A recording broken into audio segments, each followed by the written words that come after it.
With two science should be interchange to make the given equation correct. ఇక్కడ ఏమి ఇచ్చారు? 17 × 4 + 6 / 2 - 27 = 92. ఈ ఈక్వేషన్ కరెక్ట్ చేయాలంటే ఏ టూ సైన్స్ని మనం చేంజ్ చేయాలో చూద్దాం.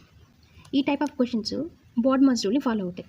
సో ఇక్కడ బి అంటే బ్రాకెట్స్, ఓ అంటే హాఫ్ బ్రాకెట్స్, డి అంటే డివిజన్, ఎం అంటే మల్టిప్లికేషన్, ఏ అంటే అడిషన్, ఎస్ అంటే సబ్ట్రాక్షన్. సో ఈ ప్యాటర్న్ని మనం ఫాలో చేయాలి. ఫస్ట్ ఏం చేయాలి? డివిజన్ చేయాలి.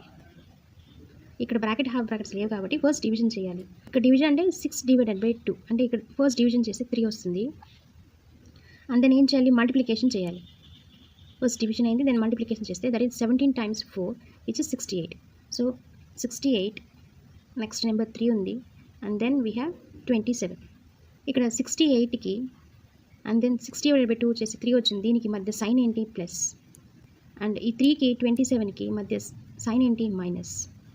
ఇప్పుడు చూద్దాం. మనకి ఈ లెఫ్ట్ హ్యాండ్ సైడ్ చేస్తే రైట్ హ్యాండ్ సైడ్ 92 రావాలి. 68 + 3 చేస్తే ఎంత? 71.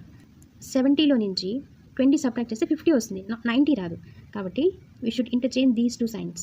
అంటే ఇక్కడ మైనస్ రాసుకోవాలి, ఇక్కడ ప్లస్ రాసుకోవాలి. ఇంటర్చేంజ్ చేసిన తర్వాత బోర్డ్మాస్ రూల్ని ఫాలో అవ్వాలి. మల్టిప్లికేషన్ తర్వాత ఏంటి? అడిషన్. సో అడిషన్ చేయాలి. సో 68కి ప్లస్ సైన్ ఉంది, 27కి ప్లస్ సైన్ ఉంది. 68 + 27 యాడ్ చేస్తే మనకు 95 వస్తుంది. ఈ 95లో నుంచి ఇప్పుడు సబ్ట్రాక్షన్ చేయాలి. సబ్ట్రాక్షన్ చేస్తే 92 వస్తుంది. సో మనకి ఇక్కడ ఈ ప్లస్ మైనస్ ఈ టూ సైన్స్ని ఇంటర్చేంజ్ చేయాలి. That is the correct one.